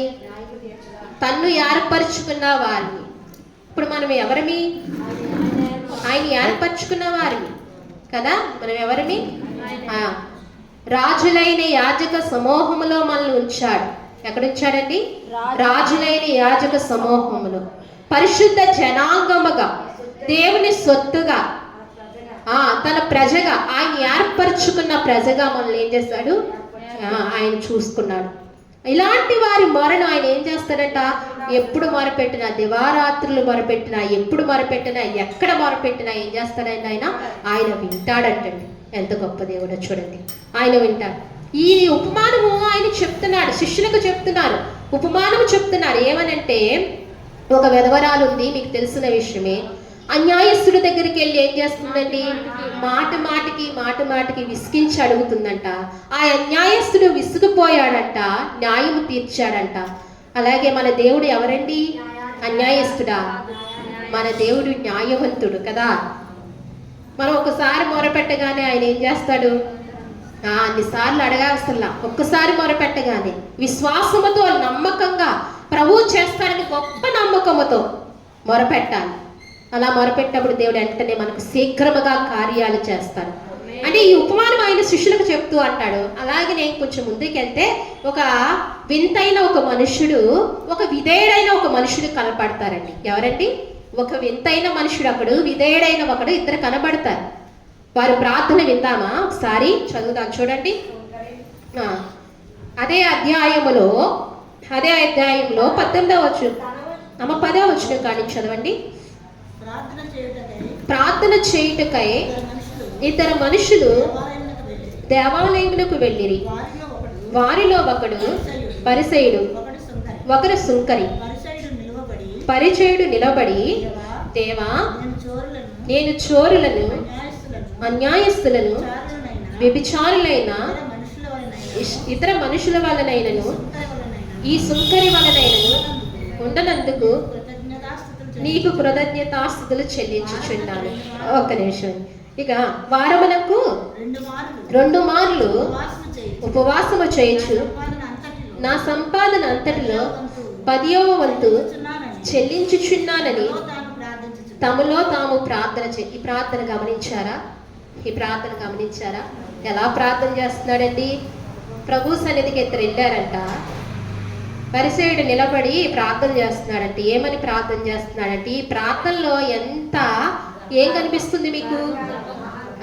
చూడండి ఎలా ప్రార్థన చేస్తున్నాడంటే, వ్యభిచారుల వలె కాకుండా, దొంగల వలె కాకుండా, అలాగే అన్యాయస్తుల వలె కాకుండా నన్ను ఇలా ఉంచినందుకు, సుంకరి వలె కాకుండా ఇలా ఉంచినందుకు నీకు వందనాలయ్యా. మళ్ళీ అలాగే నా సంపాదనలో 10వ వంతు నమ్మకంగా నీకు ఇస్తున్నానయ్యా. మళ్ళా చెప్పాలా? ఇస్తున్నట్టు చెప్పాలా? ఎవరికి తెలుసండి? దేవునికి తెలుసు కదా. దీని అంతరంగం అంతా ఎవరికి తెలుసు? దేవునికి తెలుసు. దేవుడి దగ్గరికి వెళ్ళి నీ వినయ విధేయత చూపించాలి. కానీ నేను అలా చేశాను, నేను ఇలా చేశాను, నేను అలా కాదు, అతనిలా కాదు, ఇతనిలా కాదు అని అతను అంటున్నాడు. చూడండి, ఈ ప్రార్థన దేవుడు అంగీకరించలేదంటండి. ఏం చేయలేదు? అంగీకరించలేదంట. నేను అన్యాయస్తుడి వలే కాదు, దొంగ వలే లేని కదయ్యా, వ్యభిచారి వలే లేని కదయ్యా, నేను ఇలా లేని కదా, అలా లేని కదా అని అతని గర్వము ఎక్కడ ప్రదర్శిస్తున్నాడండి? దేవుని సన్నిధిలో, దేవుని పాదాల దగ్గర ప్రదర్శిస్తున్నాడు. నా సంపాదన అంతటిలో 10వ వంతు ఇస్తున్నాను నీకు అని అంటున్నాడు. దేవుడు అప్పుడు ఇంకొక వ్యక్తిని మనకు చూపిస్తున్నాడు. చూడండి, అయితే సుంకరి దూరముగా నిలిచిండి ఆకాశం వైపుకు కన్నెలెత్తుటకైనను ధైర్యము చాలక రొమ్మును కొట్టుకొనుచు, దేవా, పాపినైన నన్ను కరుణించుమని పలికెను. అంతకంటే ఇతడు నీతిమంతునిగా తీర్చబడి తన ఇంటికి వెళ్ళినని మీతో చెప్పుచున్నాను. అబ్బా, సుంకరి ప్రార్థన ఎలా ఉందండి? దూరముగా నిలిచాడంట. దూరముగా నిలిచి రొమ్ము బాదుకొనుచు ఏం చేస్తున్నాడండి? ప్రార్థన చేస్తున్నాడు. ఏమని ప్రార్థన చేస్తున్నాడండి? దేవా, నన్ను పాపినైన నన్ను కరుణించు దేవా. మొదటగా చేయవలసింది, బాప్తిసం తీసుకున్న తర్వాత నేను పరిశుద్ధిని, పరిశుద్ధురాలను అయిపోయినాను అనుకోవడానికి లేదు. అడుక్కడికి మనం ఎవరిమి? పాపం అంటుకుంటూనే ఉంటుంది. మన జీవితాల్లో పాపం మళ్ళీ అంటుకుంటూనే ఉంటుంది. అందుకే ప్రతిసారి మోకరించిన ప్రతిసారి ఏం చేయాలంటే, దేవా, నాకు అంటుకున్న పాపాన్ని కడుగయ్యా. ప్రతిసారి నాకు తెలియక అంటుకున్న పాపాన్ని కడుగయ్యా. అప్పుడే నీ ప్రార్థన ముందు కడుక్కుంటేనే నీ ప్రార్థన దేవుని సన్నిధికి వెళ్తుంది. ఈ మాట పలకకుండా నువ్వు ప్రార్థన చేస్తే పై ప్రార్థనలా ఉంటుంది. ఎప్పుడైతే పాపాన్ని కడుక్కుని దేవుని సన్నిధిలో ఒప్పుకుని ప్రార్థన చేస్తామో, కింద సుంకరి ప్రార్థన వల్లే నీ ప్రార్థన ఎక్కడికి వెళ్తుందంటండి? దేవుని సన్నిధికి చేరుకుంటుందంట. ఎన్నో చేసుంటాడు బహుశా సుంకరి, కానీ ఏది చేసినా ఏం చేయలేదు? చెప్పలేదు. మనం దేవుడికి ఏం చేసినా చెప్పకూడదు. దేవునికి ఏం చేసినా అనుకోకూడదు. నేను ఇలా చేస్తున్నాను, అలా చేస్తున్నాను అనుకోకూడదు. అదే నీకు దీవెన, అదే నీకు ఆశీర్వాదం నువ్వు చేయటం వల్ల. ఇలా చేస్తున్నాను, అలా చేస్తున్నాను, వారి వల్లే కాదు, ఏరి వల్లే కాదు అని మనం అనుకోకూడదు. నీకు దేవుడు ఈ తలాంతి ఇచ్చినప్పుడు, నీకు ఏది చేయాలని దేవుడు నీ మీద పెట్టినప్పుడు ఆ భారాన్ని నువ్వు నమ్మకంగా చేస్తే గనక నేను దేవుడు ఖచ్చితంగా అంగీకరిస్తాడు. నిన్ను దేవుడు అంగీకరించి నిన్ను ప్రేమిస్తాడు. వాళ్ళ వల్లే చేయట్లేదయ్యా, వీళ్ళ వల్లే చేయట్లేదు, నేనే చేస్తున్నాను, నేనే కదా అని మనం ఎప్పుడూ కూడా అననే అనుకోకూడదు. ఎందుకంటే దేవుడు ఆ మనసును అంగీకరించడండి. ఇంకా చెయ్యాలి ప్రభు అని దూరముగా నిలబడి నీ సుంకని రొమ్ము కొట్టుకుని ప్రార్థించినట్లుగా మనం ఏం చేయాలి? దేవుని సన్నిధిలో ప్రార్థన చేయాలండి. అందుకే వేడుకోవడంలో ప్రత్యేకత ఉంది కదా. ఎలా వేడుకోవాలంటే మనం వేడుకోవాలి, సుంకరి వలె మనం వేడుకోవాలి. విధేయత చూపుతూ మన పాపములు ఒప్పుకుంటూ కడుగుతూ దేవుని సన్నిధిలో వేడుకోవాలి. నేను అప్పుడు అలా చేశాను కదా అయ్యా, ఇప్పుడు ఇలా చేశాను, అలసిపోయానయ్యా అని అనుకోకూడదు. అప్పుడు అన్ని చేశాను కదయ్యా, అలా చేశాను కదయ్యా అని మనం దేవునికి చెప్పకూడదు. మనం చేసి మర్చిపోవాలి, దేవునికి ఇచ్చి మర్చిపోవాలి. దేవునికి చేసి మర్చిపోవాలి, దేవునికి ఇచ్చింది మర్చిపోవాలి. మన సమయం కూడా దేవునికి ఇంకా ఇంకా ఇంకా ఇంకా ఇంకా ఇంకా ఇవ్వాలి. మనం ఏం చేస్తున్నాం అంటే ఇంకా ఇంకా ఇంకా ఇంకా ఇంకా ఏం చేస్తున్నాం? తగ్గించుకుంటున్నాం. దేవుడు ఈరోజు మధ్యాహ్న కాల సమయంలో మనతో మాట్లాడుతున్నాడు. మన సమయాన్ని ఏం చేస్తున్నాం? చాలా తగ్గించుకుంటున్నాం. ఏ నమ్మకత్వం ఉంది మనలో? మందిరంలో ఉపవాస కూడికలు జరుగుతాయి, వస్తున్నామా? నమ్మకంగా మనం ఉంటున్నామా? ఎంత అన్యాయంగా నడుస్తున్నాం దేవుని పట్ల? ప్రార్థనా కూడికలు జరుగుతున్నాయి, వస్తున్నామా? ఎంత అక్రమంగా నడుస్తున్నాము దేవుని తోవలో? దేవునికి ఏ విషయంలో సహకారులుగా మనం ఉండగలుగుతున్నాము? నేను వెళ్ళకపోయినా పర్వాలేదు, అది ఆగదు. నువ్వు రాకపోయినా అది ఆగదు, జరిగించుకుంటాడు దేవుడు. కానీ నీ మేలు, నీ రక్షణ, దేవుని మాట ఏమవుతుందండి? దూరం అయిపోతున్నాయి నీకు. నమ్మకంగా ఉండాలి, పరిచర్యలో నమ్మకంగా ఉండాలి, సంఘంలో చాలా నమ్మకంగా ఉండాలి. నీ నమ్మకాన్ని దేవుడు చూస్తూ ఉంటాడు. నీ నమ్మకత్వాన్ని దేవుడు చూసి నీకు తగిన కాలంలో దేవుడు గొప్ప కార్యంలో చేయబోతాడు. నీ నమ్మకాన్ని ప్రదర్శించుకోవాలి. అందుకని ఈ ప్రార్థన యెహోవాకు మొరపెట్టగా ఏం చేస్తాడంటే దేవుడు గొప్ప కార్యం చేస్తాడు. యెహోవాకు మొరపెట్టిన వారందరికీ దేవుడు గొప్ప కార్యం చేశాడు. వాగ్దానం చేశాడు. ఎవరికి? అబ్రహాముకి వాగ్దానం చేశాడు. నీ ప్రజలు నేను, నీ సంతానాన్ని నేను విడిపిస్తాను, అత్యధికంగా అభివృద్ధి పరుస్తాను నీ సంతానాన్ని. అబ్రహాముకి ఒక కుమారుడు కూడా లేడు దేవుడు వాగ్దానం చేసినప్పుడు. అబ్రహాము ముసలవాడు, తెలుస్తున్నదే మనకి. అయినా దేవుడు వాగ్దానం చేశాడు. దేవుడు ఏం చేశాడండి? ఇచ్చాడు. నోవహు ఇది వరకు చూడని సంగతులు దేవుని మాటను బట్టి నమ్మి ఏం చేశాడండి? వాడను చేశాడు. దేవుడు ఎంత గొప్ప దేవుడు. దానియేలు సింహాల బోనులో ఏం చేశాడండి? యెహోవాకు మొరపెట్టాడు. సింహాలు ఏమైనాయి అండి? దానియేలుకి ఏమైపోయినాయి? సింహాలకి దానియేలు అలా కనిపించాడండి, ఇంకా సింహం వలె కనిపించినాయి అంట. అవి అసలు సామాన్యంగా వదలవు. చూసారా దేవుని ప్రణాళిక ఎలా ఉందో, దేవుడి గొప్ప కార్యాలు ఎలా ఉన్నాయో. దేవుని నమ్మితే నీ జీవితంలో, నీ కుటుంబంలో, నీ సంఘంలో కూడా దేవుడు గొప్ప కార్యాలు చేస్తూనే ఉంటాడు. ఆయన చేయటానికి ఇంకా ఆపడు, చేస్తూనే ఉంటాడు. నువ్వు విశ్వాసంతో అడగాలి. ఆదివారం ప్రార్థనకు వచ్చినప్పుడు, ఆరాధన చేస్తున్నప్పుడు ప్రభువా కృతజ్ఞతల ముందు తెలియచేయాలి. నన్ను క్షమించయ్యా, ఈ లోకంలో పాపం ఎక్కడైనా నన్ను అడ్డుకుని ఉంటే నన్ను క్షమించయ్యా అని ఫస్ట్ ఆయనకు తెలియచేసి, తర్వాత నీకు కృతజ్ఞతలయ్యా, నన్ను కాపాడినందుకు, నన్ను బ్రతికించినందుకు, నన్ను ఈరోజు ఆరాధికురాలుగా చేసినందుకు నీకు వందనాలయ్యా అని ఆయనకు కృతజ్ఞత చెప్పి, మరలా నన్ను మిగిలిన దినాలు కూడా నీ రెక్కల చాటు నీవే కాపాడుకో ఆయన ఆయనకు అప్పచెప్పేస్తే ఆయనే మనల్ని ఏం చేస్తాడండి? కాపాడుకుంటాడు. ప్రతి ప్రమాదం నుంచి మనల్ని ఏం చేస్తాడు? తప్పిస్తూ ఉంటాడు. ఒకటి మనస్సులో ఉండాలి. ఏముండాలంటే బలంగా ఉండాలి. ప్రభువా నా తుది శ్వాస వరకు నిన్ను ఆరాధించడానికి ఏ ఆటంకము నాకు రాకూడదయ్యా. కోరుకోవాలి. భయవేసింది ఈరోజు ఆరాధన ఎక్కడ జరుగుతుంది, ఎలా జరుగుతుందని. రాత్రి నుంచి టెన్షన్, కానీ ప్రభు గొప్పగా జరిపించారు. ఆయన నమ్మదగిన దేవుడు. ఇలా చిన్న చిన్న కార్యాలు చేస్తూ పెద్ద పెద్ద కార్యాలు మన జీవితంలో చేయబోతున్నాడండి. ఎవరికి మొరపెట్టుకోవాలి? యెహోవాకు మొరపెట్టుకోవాలి. ఈనాడు మనతో మాట్లాడిన మాటలు దేవుడు మనకి ఎంతో దీవెనకరంగా, ఆశీర్వకరంగా, మేలుకరంగా దేవుడు మనకు చేయబోతున్నాడు. ఈ మాటలు మన హృదయాల్లో దేవుడు దీవించి ఆశీర్వదించును గాక. ఆమేన్. అందరం కూడా మోకరిద్దాం, ఒకసారి ప్రార్థన చేసుకుందామండి. ప్రతి ఒక్కరు కూడా మోకరించండి, ప్రార్థన చేసుకుందాం. మన మధ్య తల్లి ప్రార్థన చేస్తారు. ఆకాశ పక్షులు అరిచి పిల్లలు ప్రభా నీకై మొరపెడుతూ వచ్చి తండ్రి నాయన వాటిని జీవింపచేస్తున్నావు తండ్రి.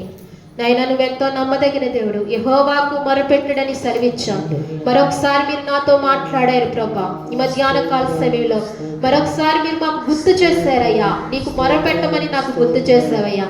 ఆకాశ పక్షులు నిన్ను స్తుతిస్తూనే ఉంటున్నాయి అయ్యా. అవి విత్తకపోయినా కోయకపోయినా పోషింపబడుతున్నాయి తండ్రి, నీకు మొరపెట్టినే తండ్రి. అలాగనే తండ్రి ఆపత్కాలంలో యెహోవాకు మొరపెట్టమని చెప్పావయ్యా. అయ్యా దినమెల్లా ఆపత్కాలంలోనే నేను జీవిస్తున్నానయ్యా. అయ్యా నేను మొరపెట్టాను, నాకు దయచేయి ప్రభా.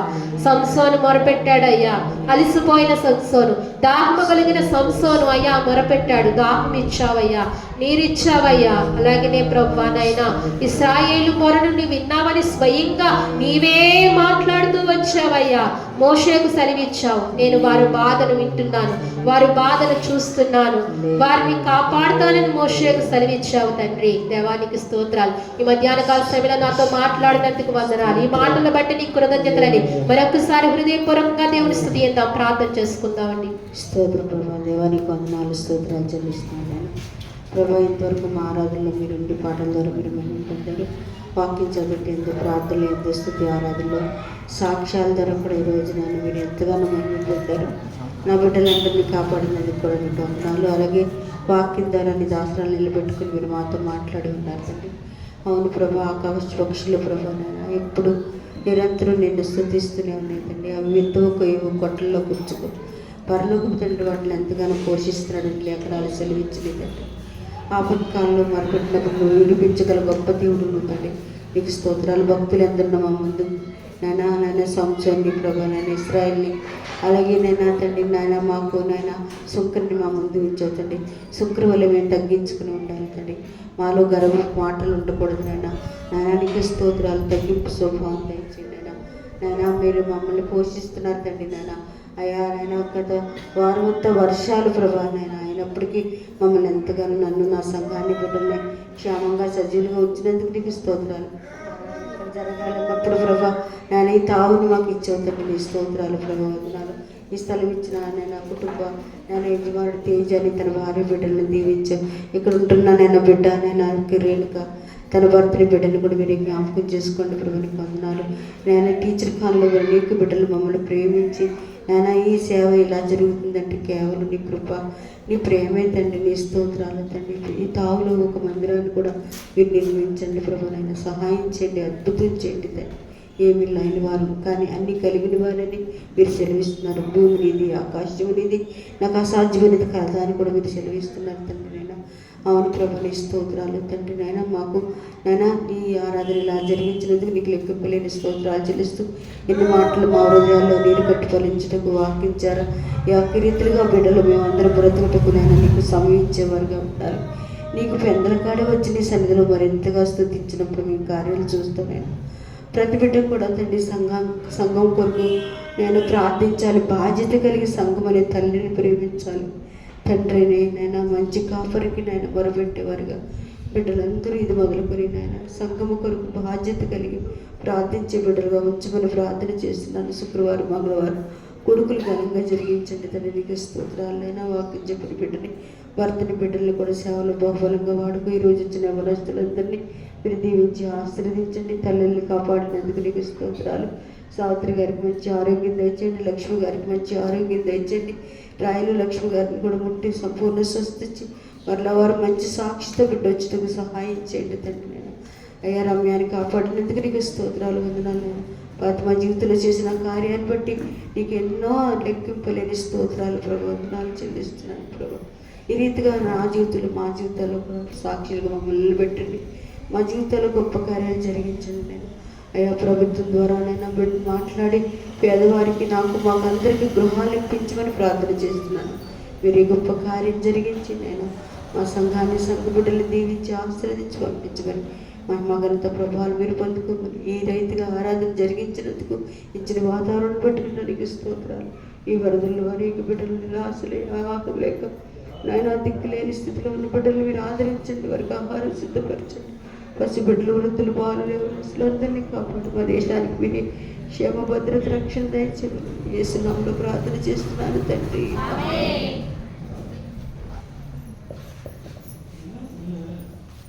హల్లెలూయా.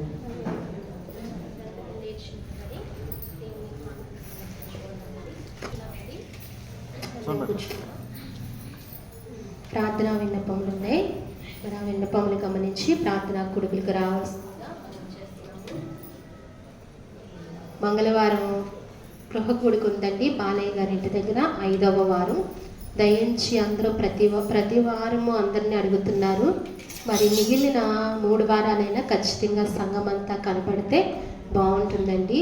వారు చాలా బలహీనులయ్యారు. వారి కొరకు ప్రార్థన చేద్దాం. మీరు తప్పనిసరిగా రండి. మరి చివరి వారం దేవుని దాసులు కూడా వస్తున్నారు. మరి 2 వారాలు కూడా మీరు వెంబడించవలసిందిగా మనవి చేస్తున్నామండి. ఎప్పుడో మావయ్య గారు ఉన్నప్పటి నుంచి మావయ్య గారు అయితే వారం వెళ్ళి ప్రార్థన చేసేవారు బాలయ్య గారికి. వాళ్ళు ప్రార్థనలు కోరుకున్నారండి, సహవాసాన్ని విడిచిపెట్టకుండా. మీరు ఖచ్చితంగా వచ్చి మంగళవారం ప్రార్థనలో రావాలని తప్పనిసరిగా వాళ్ళ పేరిట నేను మనవి చేస్తున్నాను. మీరు అందరూ రండి. అలాగే తిరిగి ఉపవాస కూడిక శుక్రవారము జరుగుతుంది. ఉపవాస కూడికలో మీరు అందరూ రావాలి. తిరిగి ఆదివారం ఆరాధన కూడిక జరుగుతుంది. మన మందిరంలోనే ఎప్పుడు జరిగిన స్థలంలోనే జరుగుతుంది. అక్కడికి అందరూ వచ్చి ఆరాధన చేయవలసిందిగా మనవి చేస్తున్నాను. మరి మీరందరూ కూడా మందిరం కొరకు బలంగా ప్రార్థన చేయండి. అందరి కొరకు ప్రార్థన చేయండి. రాని వారిని పరామర్శించి మీరు నడిపించండి దేవుని సన్నిధికి. ఆ దీవెనలు మీరు కూడా పొందుకుంటారని మనవి చేస్తూ చివరి ప్రార్థన చేసుకుందాం. అందరం మోకరిద్దాం. హృదయపూర్వకంగా ప్రభు సన్నిధిలో మోకరించి ప్రార్థనలో ఏకీపిద్దామండి. మహాపరిశుద్ధమైన ప్రేమగల తండ్రి, మహాకరుడ మహోన్నతుడ, మీ ఘనమైన ఉన్నతమైన పరిశుద్ధమైన నామానికి వందనాలు స్తోత్రాలు చెల్లిస్తున్నాము ప్రభువా. ఈ సమయంలో తండ్రి నాయన ఆరాధనలకు నాయన మమ్మల్ని యోగ్యులుగా చేసినందుకు నీకు వందనాలు ప్రభువా. నువ్వు ఆరాధనలకు పాత్రుడువనైనా ఆరాధనలకు స్తోత్రనీయుడువయ్యా. నీకు వందనాలు స్తోత్రాలు ప్రభువా. పూజింపదగిన వాడువు తండ్రి, గొప్ప దేవుడువు, మహోన్నతుడువు తండ్రి, నీకు వందనాలు ప్రభువా. ఇదిగో తండ్రి, ఇంతవరకు మొదటి ప్రార్థన ద్వారా, పాటల ద్వారా తండ్రి, అలాగనే తండ్రి వాక్య పఠము ద్వారా తండ్రి, అలాగనే నీ బిడ్డలు ఆరాధిస్తూ ప్రార్థించారు తల్లి సహోదరి అయ్యా. అలాగనే ప్రభా మా స్తుతి ఆరాధనల ద్వారా మీకు వందనాలు స్తోత్రాలు ప్రభువా. అలాగే సాక్ష్యముల్లో మీరుండి బలమైన సాక్ష్యాలు మీరు బిడ్డల ద్వారా అందించినందుకే నీకు వందనాలు. వారి జీవితాల్లో గొప్ప కార్యాలు మీరు చేశారయ్యా. కొన్ని నాయన కోట్లు పెట్టి కొనుక్కోలేని గొప్ప విలువైన కార్యాలు మీరు వారి జీవితాల్లో చేస్తూ వచ్చారు. దేవానికి స్తోత్రాలు. నువ్వెంతైనా నమ్మదగిన దేవుడు ప్రభువా. మా పట్ల ఎన్నెన్నో కార్యాలు చేస్తూ వస్తున్నావు. దేవానికి స్తోత్రాలయ్యా. కుమార్తె లావణ్యాన్ని రమ్యను మీరు జ్ఞాపకం చేసుకుని ముట్టి స్వస్థపరిచినందుకు మీకు వందనాలు. అలాగనే లక్ష్మి గారు జ్ఞాపకం చేసుకుని ప్రభువా ఆ ప్రమాదం నుంచి మీరు తప్పించినందుకే నీకు వందనాలు. అలాగే తల్లి గారు సావిత్రి గారిని జ్ఞాపకం చేసుకుని తల్లికి కలిగిన ప్రమాదం నుంచి విడిపించి ఎంతో మా మధ్యన సజీవరాలుగా మీరు నిలుపునందుకే నీకు వందనాలు స్తోత్రాలు ప్రభా. అయ్యా మంచి ఆరోగ్యము తల్లికి మీరు ప్రసాదించండి. అయ్యా నీ కృపను అనుగ్రహించమని ప్రార్థిస్తున్నాము. అలాగనే తండ్రి అయా యవన కుమారుడు ప్రభా తమ్ముడు నాగూరు ఇచ్చిన సాక్ష్యమును బట్టి నీకు స్తోత్రాలు. కుమారుడు ప్రభా తన తల్లితో పాటు నీ యందు విశ్వాసం ఉంచి తండ్రి నాయన మరి కుమారుణ్ణి అంచెలంచెలుగా నువ్వు వృద్ధిల్ల చేస్తూ వచ్చినందుకే నీకు వందనాలు స్తోత్రాలు చెల్లిస్తున్నాము ప్రభా. అయ్యా ఇదిగో మరి తన యవన కాలంలోనే తల్లి తను కూడా గృహాన్ని కట్టుకునే కృపను ఇచ్చావు తండ్రి. నీకు వందనాలు. ఇచ్చిన సహోదరి ఇచ్చిన సాక్ష్యాన్ని బట్టి నీకు వందనాలు. నువ్వు వారి జీవితంలో చేసిన మేలును బట్టి ఉపకారమును బట్టి మహోపకారమును బట్టి నీకు వందనాలు స్తోత్రాలు చెల్లిస్తున్నాము ప్రభా. ఇంకా వారి జీవితంలో ఘనమైన కార్యాలు మీరు జరిగించి ఆ కుటుంబం ద్వారా నువ్వు మహిమ పొందుకోమని ప్రార్థిస్తున్నాను. అలాగే తల్లి నాయన రాయలం లక్ష్మి గారికి మంచి ఆరోగ్యము దయచేయండి, బలమును దయచేయండి, శక్తిని దయచేయండి. తిరిగి నీ సన్నిధికి నాయన అయ్యా మంచి ఆరోగ్యముగా నైనా నీ సన్నిధి తల్లికి నడిపించమని ప్రార్థిస్తున్నా. కుమారుని కూడా జ్ఞాపకం చేసుకుని నడిపించమని నీ సన్నిధిలో ప్రార్థిస్తున్నా. బలపరచండి, మంచి ఆరోగ్యాలు దయచేయండి నాయన. అయ్యా రాని బిడ్డలతో నువ్వు మాట్లాడి నడిపించండి ప్రవ్వా. నీ సన్నిధిలో ఎంతో సుఖ సౌఖ్యాలు ఉన్నాయి ప్రవ్వా.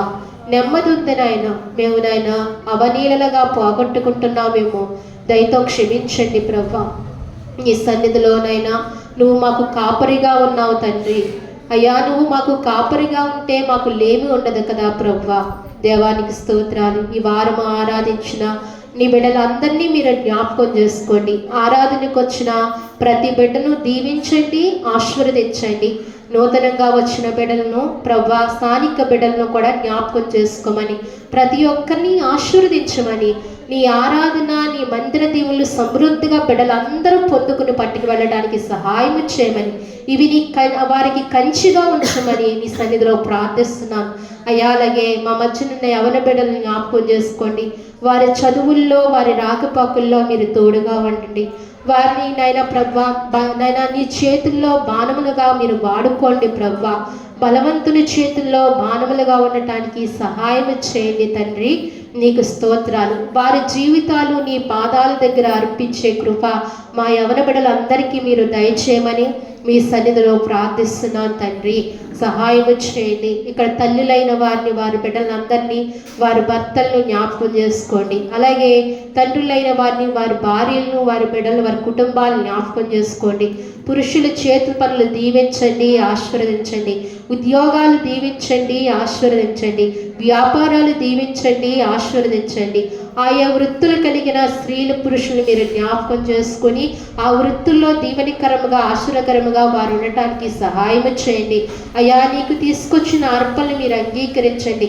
ఎవరైతే ఏ అర్పణలు తీసుకొచ్చి నీకు అర్పించారో ప్రవ్వా, అయ్యా నువ్వు నాయన ప్రభా హేబేలు అర్పణల వల్లే మీరు అంగీకరించి తగిన కృప నాయన మంచి దీవెన మీరు దయచేయండి. అబ్రహాముకి ఇచ్చిన దీవెనని బిడ్డలకు దయచేయమని మీ సన్నిధిలో ప్రార్థిస్తున్నాము ప్రవ్వా.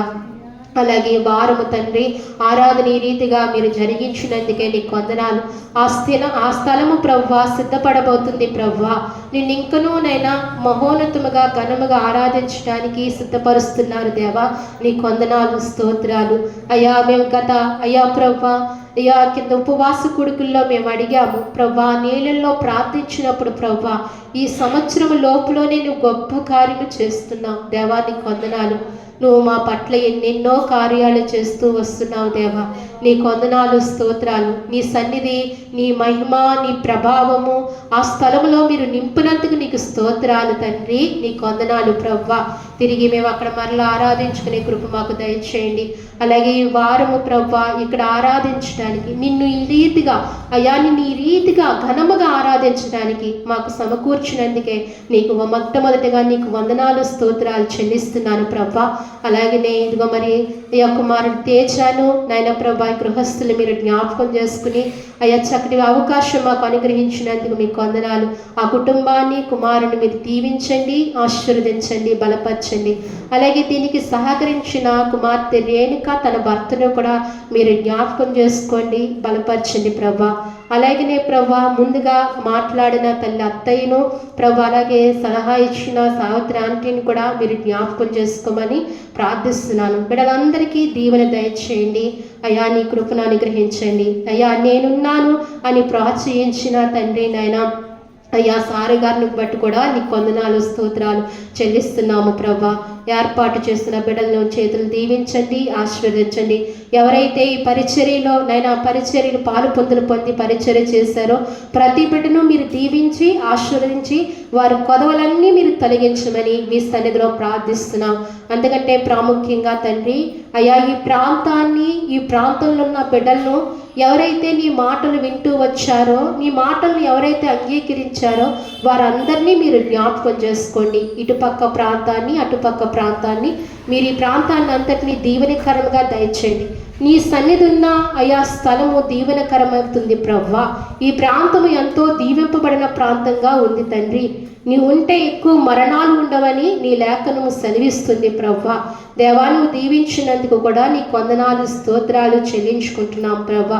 అయ్యా, మీరు జ్ఞాపకం చేసుకోండి, ముఖ్యంగా ఈ పరిచర్యను మీరు జ్ఞాపకం చేసుకోండి. ఈ పరిచర్య చుట్టూ నీ కంచి, నీ కాపుదల, నీ భద్రతను ఉంచండి. మీరు అధ్యక్షత వహించండి. నీ కాపరత్వం కింద మేమందరము ఉండటానికి సహాయం చేయండి. ఈ సంగమునకు కాపరివి నీవే ప్రభువా. దేవానికి స్తోత్రాలు. నీ స్వరత్వం ఇచ్చి కొనుక్కున్న ఈ సంఘమయ్యా, అయ్యా మీరు జ్ఞాపకం చేసుకోండి, మీరు కాచుకోండి, కాపాడుకోండి. ప్రతి బిడ్డను మీరు బలపరచండి, దీవించండి, ఆశీర్వదించండి. మంచి ఆరోగ్యాలతో సమృద్ధి అయిన కృపతో ప్రభా, అయ్యా వీరి బిడ్డలు నైనా ప్రభా దీవింపబడి ఆశీర్వదింపబడి అయ్యా ఇక్కడ నుండి వెళ్ళటానికి సహాయం ఇచ్చండి. వారి అయ్యా రావటంలో మీరు తోడుగా ఉన్నారు, తిరిగి ప్రయాణంలో కూడా వారికి మీరు తోడుగా ఉండమని నీ సన్నిధిలో ప్రార్థించుకుంటూ మీకు వందనాలు స్తోత్రాలు చెల్లించుకుంటూ ఈ దినము మీరు మాట్లాడిన మాటలను బట్టి నీకు వందనాలు. యెహోవాకు మొరపెట్టగా నువ్వు సెలవిచ్చావు. మొరపెట్టిన ప్రతి జీవికి నువ్వు సహాయపడుతున్నందుకే నీకు వందనాలు. ఆకాశ పక్షులు అయ్యా తెల్లవారు ఉండాలని నిన్ను స్తుతిస్తున్నాయి తండ్రి, నిన్ను గణపరుస్తున్నాయి తండ్రి. అందును బట్టి నీకు స్తోత్రాలు.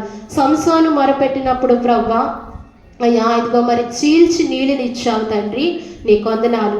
అలాగే ఇశ్రాయేలు మొరపెట్టినప్పుడు వారు మొర విన్నావు, వారిని చూచావు, వారిని తండ్రి గమనిస్తున్నావు ప్రవ్వా.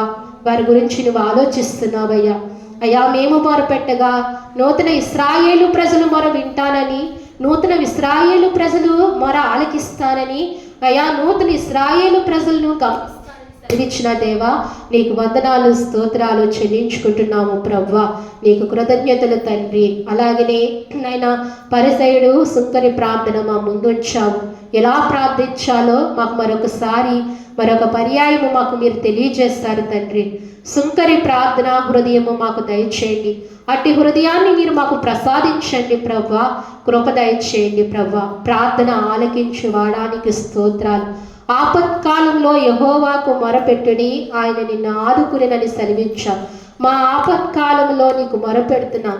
దినదినము క్షణక్షణము ఆపత్కాలమే తండ్రి, అయినా మీకు మొరపెడుతున్నాం. మీరు మాకు సహాయకుడిగా, విమోచకుడిగా మీరు మా పక్షాన ఉన్నందుకు నీకు వందనాలు స్తోత్రాలు చెల్లించుకుంటూ ఈ ఆరాధన అంతటిని క్రమముగా మర్యాదగా అయ్యా ఇదిగో మీరు జరిగించి నడిపించి నీ నామమును మహిమపరుచుకున్నందుకై మీకు వేవేల వందనములు స్తోత్రములు సంఘపక్షాన తెలియజేస్తూ మీకు కృతజ్ఞతాస్తుతులు చెల్లించుకుంటూ స్తుతించి ప్రార్థించి మా ప్రియరక్షకుడైన యేసుక్రీస్తు నామములో అడిగి వేడుకుంటున్నాము తండ్రి.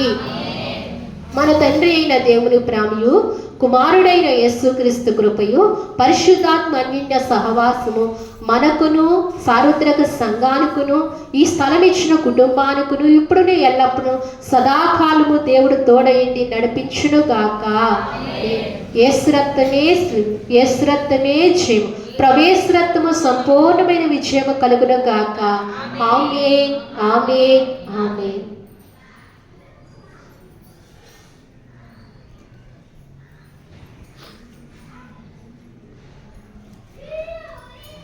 అందరికీ వందనాలండి. ప్రభువు మిమ్మల్ని అందరినీ దీవించి ఆశీర్వదించును గాక.